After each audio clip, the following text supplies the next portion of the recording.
Honourable Annette King.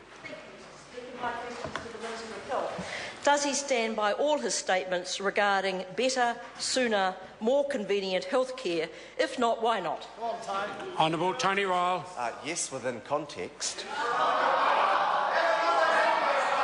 I also stand by my statement that 30,000 people were culled off elective surgery waiting lists and that real access to elective surgery was cut for New Zealanders over the 9 long years of the failed Labour Party. Supplementary question. Had very little to do with the question, Mr Speaker, but however, supplementary question. When was he first informed the orthopaedic clinics had been stopped at Buller Hospital 6 months ago and were unlikely to be reinstated for at least another 6 months, according to the DHB? Honourable Tony Ryall. Mr Speaker, I would have to check my diary to advise the member of that. I am aware that those clinics have been suspended. They weren't particularly regular before then, but it is expected that those clinics will resume, as what's happened in Buller is rather than have those clinics provided by very expensive locums who are being flown down from Auckland, the orthopaedic service in the West Coast area is now being provided by Christchurch orthopaedic surgeons, a part of that closer transalpine relationship. Order. Supplementary question. Honourable Annette King. Well, in light of that answer, if his stated aim is to have better, sooner, more convenient health service provided close to people's home, why are Buller patients now waiting twice as long for their first specialist appointment than they were before his better, sooner orthopaedic transalpine service was introduced last year? Honourable Tony Ryall. Mr Speaker, what I can tell you is that the access of West Coast people to orthopaedic services is far better than most other populations of that type around the country. Look, the District Health Board advises me... Point of order. Point of order, Mr Speaker. He might like to answer the question I asked. And the member might like to give him an opportunity to answer the question. Order. Order. We are getting a perpetual barrage now from this side of the House when ministers are attempting to answer the question. Before the minister has a chance to sit down, it's being raised as a point of order that the minister's not answering the question. You've got to give the minister an opportunity to answer the question. Honourable Trevor Mallard. Mr Speaker, I think you are getting a barrage, and it is unfortunate because it is often when you are ruling. But, Mr Speaker, I think the problem is that ministers traditionally have given a flick at the end of their answers. They've started off straight, and this minister seems unable to do so. Order. It is certainly difficult when a minister gives a flick at the end of the answer for me as Speaker to do much about it.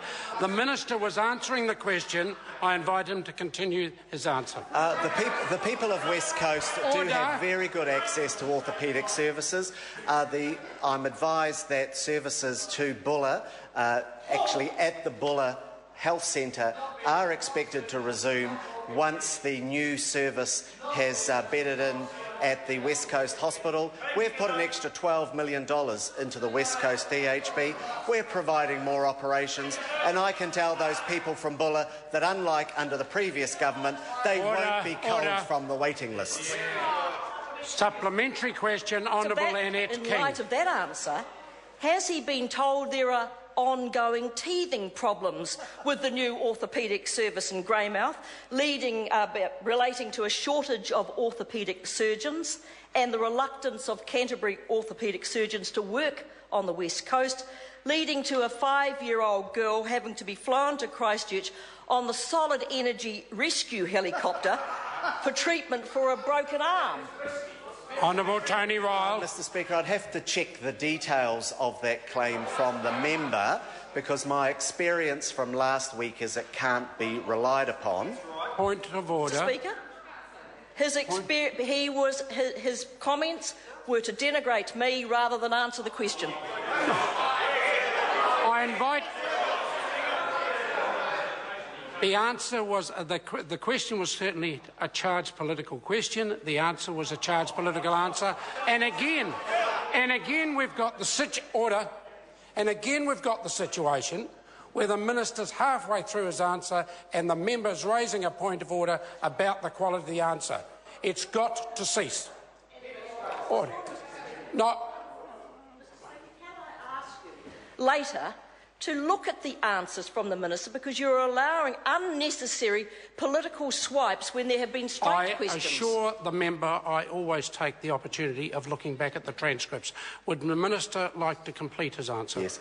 Mr Speaker, I've been assured by the Chief Executive of the West Coast District Health Board that they expect to provide a very similar, if not slightly more amount of orthopaedic services on the West Coast, and you'd expect that because we've put $12 million extra into the West Coast DHB over the last 4 years.